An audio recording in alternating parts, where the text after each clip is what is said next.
কুন্তিপুর গ্রামে মহেন্দ্র নামে এক দরিদ্র কৃষক তার বৃদ্ধা মায়ের সঙ্গে থাকত। বাবা, আজকে কিছু খেতে পাবো নাকি খালি পেটে ঘুমাতে হবে? সকাল থেকে পেটে কিছুই পড়েনি। মনে হচ্ছে আমার শরীরের শক্তি এবার জবাব দিতে শুরু করেছে। আমি সকাল থেকে গ্রামের এদিক ওদিক ঘুরে বেড়াচ্ছি। খেতেও কাজের খোঁজে গিয়েছিলাম, কিন্তু কোথাও মজুরির কাজ পেলাম না। সবাই বলে কাজ নাই। কিছু মানুষ তো নিজেরাই খুব বিপদে আছে, তাদেরও চুলায় আগুন জ্বলে না। কি করব আমি? বাবা, তুই চিন্তা করিস না, ভগবান সব দেখছেন। হয়তো তিনি আমাদের পরীক্ষা নিচ্ছেন।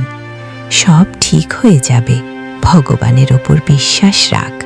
জানো মা, আমার মনে হয় আমি তোমার জন্য একজন ভালো ছেলে হতে পারলাম না। এখন তুমি বৃদ্ধা হয়ে গেছো, এখনও আমি তোমার ঠিকমতো খেয়ালও রাখতে পারছি না, তোমাকে দুমুঠো খাবার দিতে পারছি না। না বাবা, এমন কেন ভাবছিস? তুই আমার কতটা খেয়াল রাখিস তা আমি ভালো করেই জানি। এখন আমাদের খারাপ সময় চলছে, কিন্তু এটাও কেটে যাবে। চিন্তা করিস না। মা, আমি এখনই আবার বাইরে যাব। কোথাও না কোথাও থেকে কিছু একটা ব্যবস্থা করেই ফিরব। দেখি কোনো খাবারের ব্যবস্থা করতে পারি কিনা। রাত হয়ে আসছে বাবা, এখন আর বেশি ছোটাছুটি করিস না। খালি পেটে এত খাটনি করিস না। তোর যদি কিছু হয়ে যায় তবে আমি কিভাবে বাঁচব?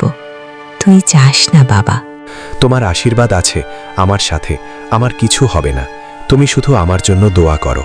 এতটুকু বলে মহেন্দ্র নিজের ঘর থেকে বের হয় এবং পাশের গ্রাম জনকপুরীর দিকে রওনা হয়।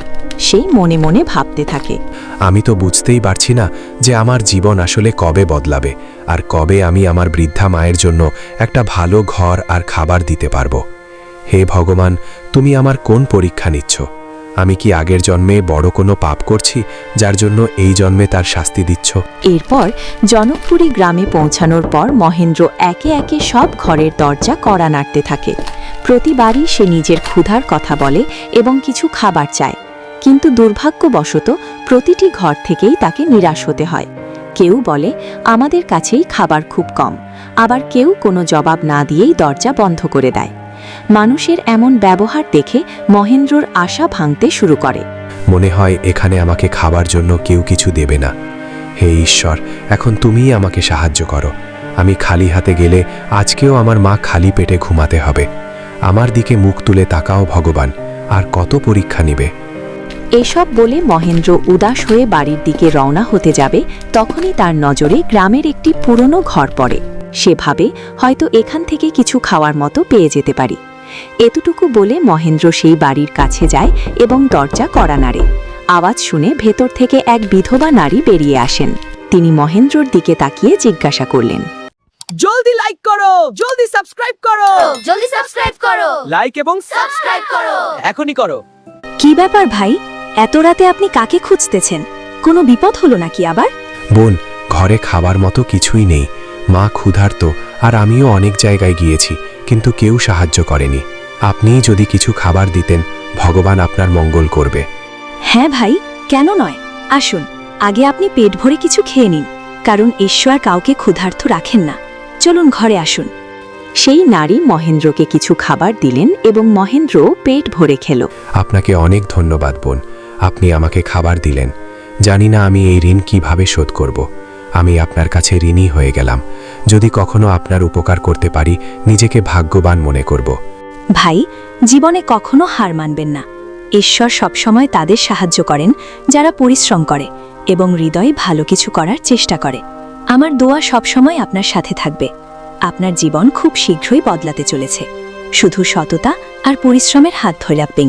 জি বোন, অবশ্যই। আমি আপনার কথা সবসময় মনে রাখব। আমার জন্য আশীর্বাদ করবেন, আমি যেন আমার বৃদ্ধা মায়ের মুখে হাসি ফুটাতে পারি। এরপর সেই নারী একটি ছোট পুঁটলি মহেন্দ্রের হাতে ধরিয়ে দিলেন। এর ভেতরে কি আছে বোন?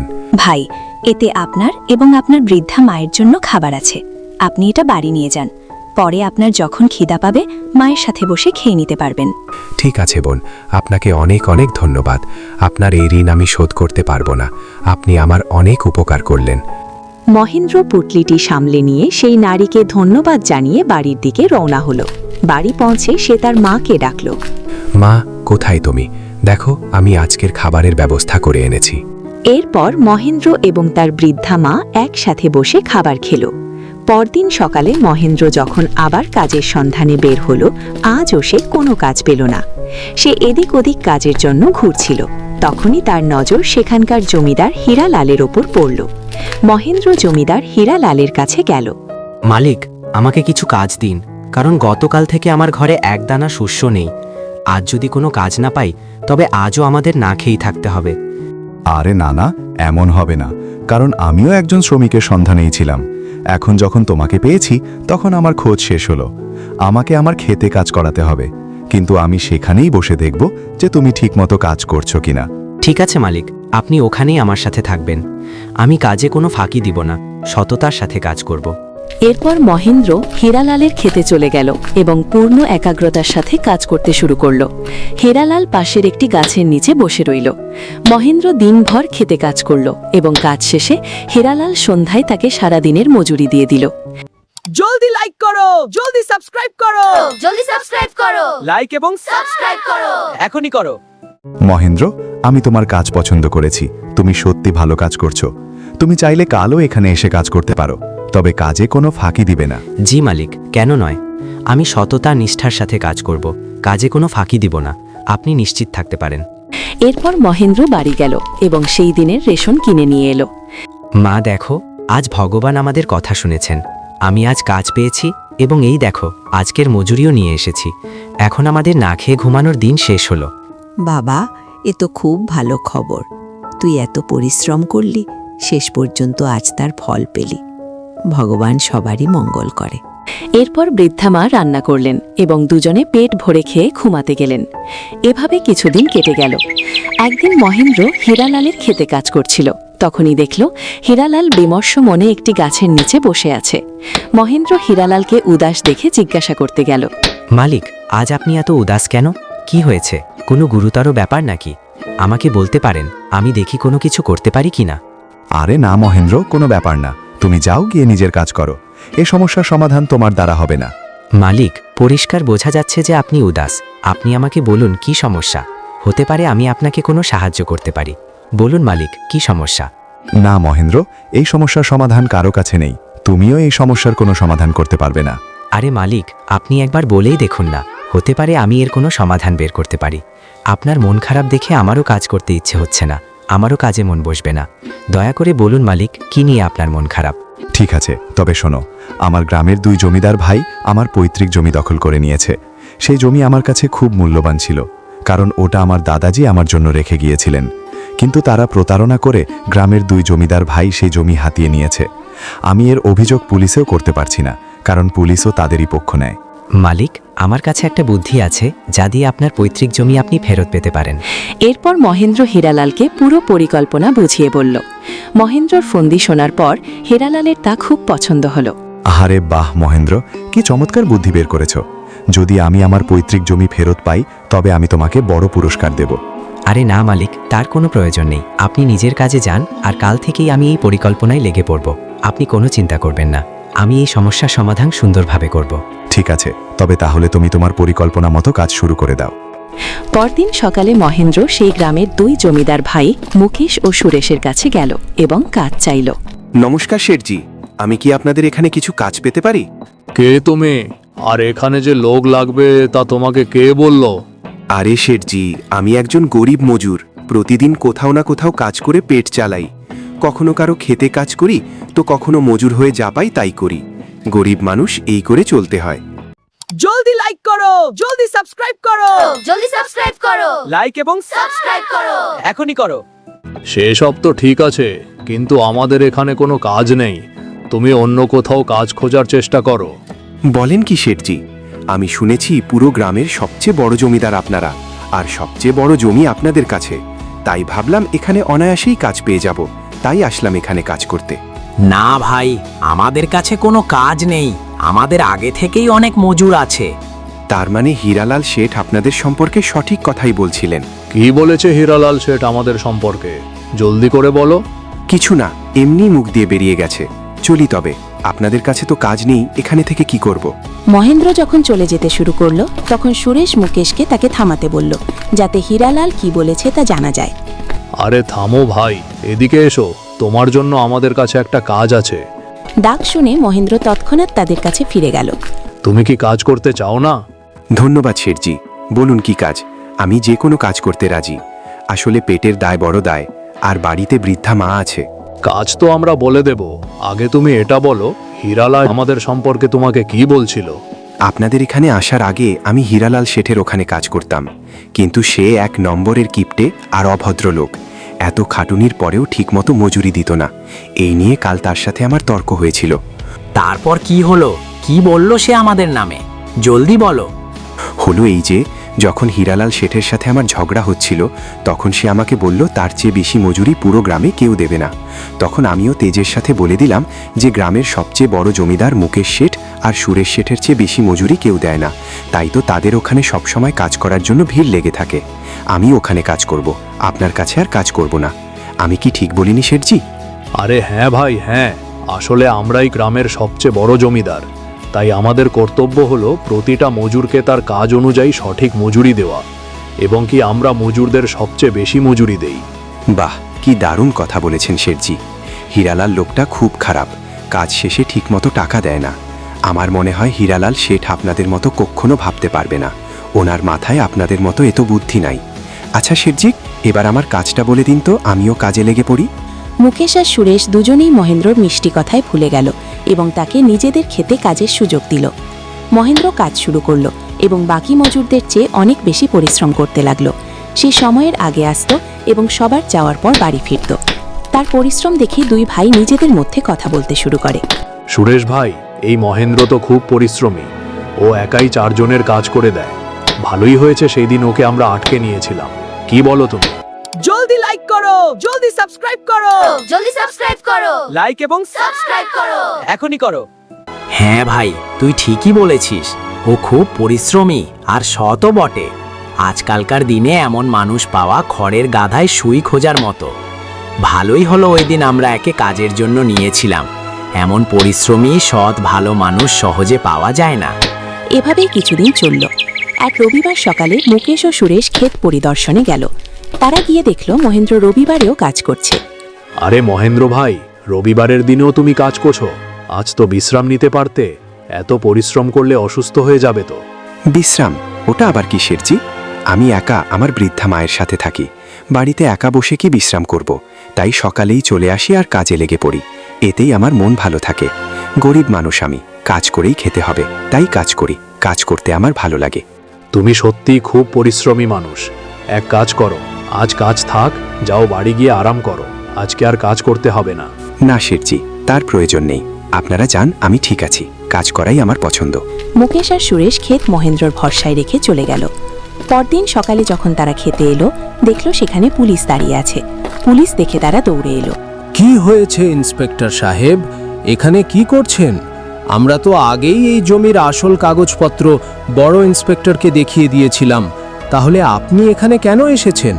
আচ্ছা, এই জমি তোমাদের, তাই তো? আমি সেটা জানি, সেজন্যই তো তোমাদের দুজনকে জেলে ঢোকাতে এসেছি। চলো, জেলের খাতির খাবে, চলো। জেলে? আমি কিছু বুঝলাম না ইন্সপেক্টর সাহেব। আপনি কি বলতে চান সোজা সাপটা খোলাসা করে বলুন। আমরা জেলে কেন যাব? কি অপরাধ করছি আমরা যার জন্য জেলে যেতে হবে? পরিষ্কার করে বলার কোনো প্রয়োজন নেই। একবার ওদিকে তাকিয়ে দেখো তোমার জমি থেকে কি বেরিয়েছে, তাহলে সব বুঝে যাবে কেন জেলে যেতে হবে। ইন্সপেক্টরের কথা শুনে দুই ভাই যখন নিচে ফিরে তাকালো, দেখল সেখানে তাদের জমিতে একটি সোনার মূর্তি রাখা আছে, যা গতরাতে গ্রাম থেকে চুরি হয়েছিল। মূর্তি দেখে মুকেশ আর সুরেশ দুইজনে চমকে ওঠে। তারা কিছুই বুঝতে পারছিল না এই চুরি হওয়া মূর্তি এই জমিনে কি করে। এটা সেই সোনার মূর্তি যা কাল রাতে চুরি হয়েছে। এবার বলো, এই চুরির মূর্তি তোমাদের জমিতে কি করছে? জমি যেহেতু তোমাদের, তাহলে তোমাদেরই জানার কথা এই চুরি হওয়া মূর্তি তোমাদের জমিতে কি করে। সত্যি করে বলো, কখন চুরি করছো এই মূর্তি, আর এই চুরির সাথে কে কে জড়িত? এখন যদি সত্যি কথা না বলো, পরে কিন্তু এর শাস্তি আরও খারাপ হবে। বিশ্বাস করুন, এই মূর্তির ব্যাপারে আমি বা সুরেশ কিছুই জানি না। আমরা এই মূর্তির সম্পর্কে কিছুই জানি না। এটা আমাদের জমিতে কিভাবে এলো আমরা তো জানি না। এই মূর্তি আমি চুরি করি নাই। আমাদের জমিতে কে রেখে গেছে তাও জানি না। আমরা আমাদের জমিতে এই মূর্তি লুকিয়ে রাখি নাই। জলদি লাইক করো, জলদি সাবস্ক্রাইব করো, জলদি সাবস্ক্রাইব করো, লাইক এবং সাবস্ক্রাইব করো। এখনই করো। আরে বাহ, তোমাদের জমিতে মূর্তি পাওয়া গেল আর তোমরা এর সম্পর্কে কিছু জানো না। অজুহাত তো দেখছি ভালোই তৈরি করতে পারো।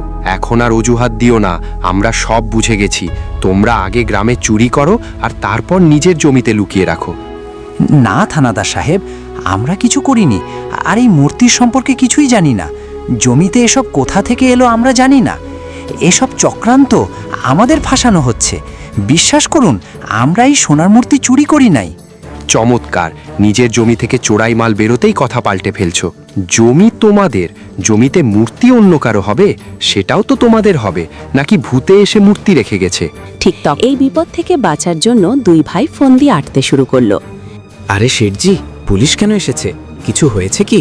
হ্যাঁ মহেন্দ্র, দেখো, জানি না কোথা থেকে আমাদের জমিতে এই চোরাই সোনার মূর্তি এলো। পুলিশ এসে বলছে আমরা নাকি এই মূর্তি চুরি করে জমিতে পুঁতে রাখছি। কি? সোনার মূর্তি? সোনার মূর্তি হলে তো অনেক দাম হবে। এ তো অনেক বড় বিপদে পড়ে গেলেন আপনারা। হ্যাঁ মহেন্দ্র, এখন তুমিই কোনো বুদ্ধি দাও যাতে আমরা বেঁচে ফিরি। পুলিশ বলতাছে জেলে যেতাম, কি করব বুঝতে পারছি না। আমি তো এই মূর্তির সম্পর্কে কিছুই জানি না। আমাদের বাঁচাও মহেন্দ্র। তিনজনকে ফিসফিস করতে দেখে ইন্সপেক্টর বললেন, চলো, এখন আর কোনো ফোন দিয়ে এটে লাভ নেই। দুজনের মধ্যে একজন তো নির্ঘাত জেলে যাবেই। এখন তোমরাই ঠিক করো কে যাবে। মুকেশ তুমি যাবে নাকি সুরেশ তুমি যাবে? জলদি ঠিক করো কে জেলে যাবে। ইন্সপেক্টর সাহেব, আমাদের 5 মিনিট সময় দিন, আমরা ঠিক করে আসছি কে জেলে যাবে। মুকেশ, সুরেশ আর মহেন্দ্র কিছুটা দূরে গেল। তারা নিজের মধ্যে কথা বলতেছিল কি করা যায়। দেখুন মালিক, দুই ভাইয়ের জেলে যাওয়ার চেয়ে একজন যাওয়া ভালো। এখন আপনারা ভাবুন কে যাবেন, কারণ আপনাদের জমি থেকে চোরাই মূর্তি বের হয়েছে আর পুলিশ আপনাদের মধ্যে যে কোনো একজনকে জেলে নিয়ে যাবে বলছে। মহেন্দ্র ভাই, আমরা কেউই জেলের ভেতরে যেতে চাই না। আমরা জমিদার মানুষ, আমরা জেলে গেলে মান সম্মান সব শেষ হয়ে যাবে। তুমি কোনো বুদ্ধি লাগাও যাতে আমরা দুজনেই বেঁচে যাই, কেউ যেন জেলে যেতে না হয়। মালিক, একটা কথা বলি, এই সোনার মূর্তি দেখে মনে হচ্ছে এটা কোনো বড় লোকের। যদি তারা জানতে পারে যে আপনারা চুরি করেছেন, তবে আপনাদের যাবজ্জীবন কারাদণ্ড তো নিশ্চিত। এবার আপনারা ঠিক করুন কি করবেন। মুকেশ আগে থেকেই ভয় পেয়েছিল। মহেন্দ্রের কথা শুনে সে ঘাবড়ে গিয়ে পুরো সত্যিটা বলে ফেলল। এই কথা শুনে মহেন্দ্র চমকে ওঠে আর মনে মনে ভাবতে লাগলো, এই তো সত্যি কথা বের হয়েছে। দেখো মহেন্দ্র ভাই, সত্যি কথা বলতে গেলে এই জমি তো আমরা মাত্র কয়েক মাস আগে হাতিয়েছি আমাদের চাচাতো ভাই হীরালালের থেকে। এই জমিটা মূলত হীরালালের। হীরালাল এই জমির মালিক। জমি দখলের কথা শুনে মহেন্দ্র এমন ভান করল যেন সে কিছুই জানে না। জলদি লাইক করো, জলদি সাবস্ক্রাইব করো, জলদি সাবস্ক্রাইব করো, লাইক এবং সাবস্ক্রাইব করো। এখনই করো। কি বললেন মালিক? জমি হাতিয়েছেন? আমি কিছু বুঝলাম না, একটু পরিষ্কার করে বলুন। আমি তো জানি এই জমি আপনার, আর এই জমিতে তো চাষাবাদ আপনারা করতেছেন। তাহলে এই জমি হীরালালের হবে কি করে? এতদিন তো যত ফসল হলো তা তো আপনারা নিলেন।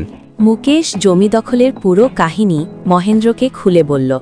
সবকিছু শোনার পর মহেন্দ্র বলল, মালিক, আমার কাছে একটা বুদ্ধি আছে। আপনারা ইন্সপেক্টর বর্মাকে গিয়ে বলে দিন যে এই জমি আসলে হীরালাল শেঠের। আপনারা শুধু কয়েক মাসের জন্য কাজ করার জন্য জমিটা নিয়েছেন, বাকিটা আমি সামলে নেব। যান মালিক, গিয়ে বলে দিন, তাহলে দেখবেন আপনাদের কাউকে জেলে যেতে হবে না। কিন্তু মহেন্দ্র, এতে তো আমাদের জমি হাতছাড়া হয়ে যাবে। এই জমিতে ভালো ফসল হয়, তাই তো আমি হীরালালের থেকে জমিটা হাতিয়েছিলাম। এখন এই কথা বললে জমির মালিক তো হীরালাল হয়ে যাবে। আরে মালিক, আপনারা এখনো আমার বুদ্ধিটা বুঝলেন না? আপনারা যখন বলবেন এটা হীরালাল শেঠের জমি, তখন পুলিশ কাকে ধরবে? হীরালালকে। আর হীরালাল জেলে গেলেই এই জমি আপনারা আবার দখল করে নেবেন, বুঝলেন তো? এতে আপনারা বেঁচেও যাবেন আর জমিও আপনাদের কাছে থাকবে। মহেন্দ্রের বুদ্ধি শুনে দুই ভাই অবাক হয়ে গেল। মুকেশ আর সুরেশ দুইজনে মহেন্দ্রের বুদ্ধি পছন্দ হলো। বাহ মহেন্দ্র ভাই, তোমার তো অনেক বুদ্ধি। আজ পর্যন্ত তুমি তোমার শ্রম দিয়ে আমাদের খুশি করেছিলে, আজ তোমার বুদ্ধি আমাদের প্রাণ বাঁচাবে। আমরা তোমাকে পুরস্কার করব। তারা ইন্সপেক্টরের কাছে গিয়ে ঠিক তাই বলল যা মহেন্দ্র শিখিয়ে দিয়েছিল। সাহেব, এই জমি আমাদের না, আমরা শুধু কাজ করছি। এই জমি হীরালালের। জমি যেহেতু হীরালালের, সেহেতু এখানে লুকানো চুরি হওয়ার মূর্তি হীরালালের। বাহ, যখন নিজে ফেসে গেছো তখন অন্যকে ফাঁসাতে চাইছো। একটু আগে বলছো জমি তোমাদের, সব কাগজ তোমাদের আছে, বড় সাহেবও নাকি তোমাদের কাগজ দেখেছে। এখন বলছো এই জমি হীরালালের। কোনটা সত্যি কথা? সত্যি কি তা খোলসা করে বলো। ইন্সপেক্টর সাহেব, এই জমি আমাদের নয়। আমরা তো শুধু কাজ করার জন্য এই জমি আমাদের চাচাতো ভাই হীরালালের থেকে নিয়েছিলাম। বিশ্বাস না হলে মহেন্দ্রকে জিজ্ঞাসা করুন, এই জমি হীরালালের। হ্যাঁ ইন্সপেক্টর সাহেব, এই জমি হীরালাল শেঠের। মুকেশ শেঠ আর সুরেশ শেঠ তো কয়েকদিন হলো এখানে কাজ শুরু করেছেন। ইন্সপেক্টর তখন মহেন্দ্রকে হীরালালকে ডেকে আনতে বললেন। মহেন্দ্র হীরালালকে ডেকে আনলো, কিন্তু হীরালাল তার সাথে পুরো জেলার কালেক্টরকে নিয়ে এলো। ইন্সপেক্টর কালেক্টরকে দেখে সালাম দিলেন। এখানে কি চলছে? এত জটলা কেন? কি সমস্যা? ইন্সপেক্টর পুরো কাহিনী কালেক্টরকে শোনালেন। নিজেদের বিপদে পড়তে দেখে মুকেশ বলল, না সাহেব, আমরা আসলে জমিটা হাতিয়ে নেওয়ার ষড়যন্ত্র করছিলাম, কিন্তু এখন আমাদের এই জমি চাই না। আপনি চাইলে আমরা মামলাও তুলে নেব। কালে হীরালালকে জিজ্ঞাসা করলেন সোনার মূর্তির ব্যাপারে। আরে সাহেব, এটা তো আমারই সোনার মূর্তি। এই সব কিছু ছিল আমাদের একটা পরিকল্পনা, যাতে এদের মুখ থেকে সত্যিটা বের করা যায়। আমাদের ক্ষমা করে দিন ইন্সপেক্টর, আমরা লোভে পড়ে গিয়েছিলাম।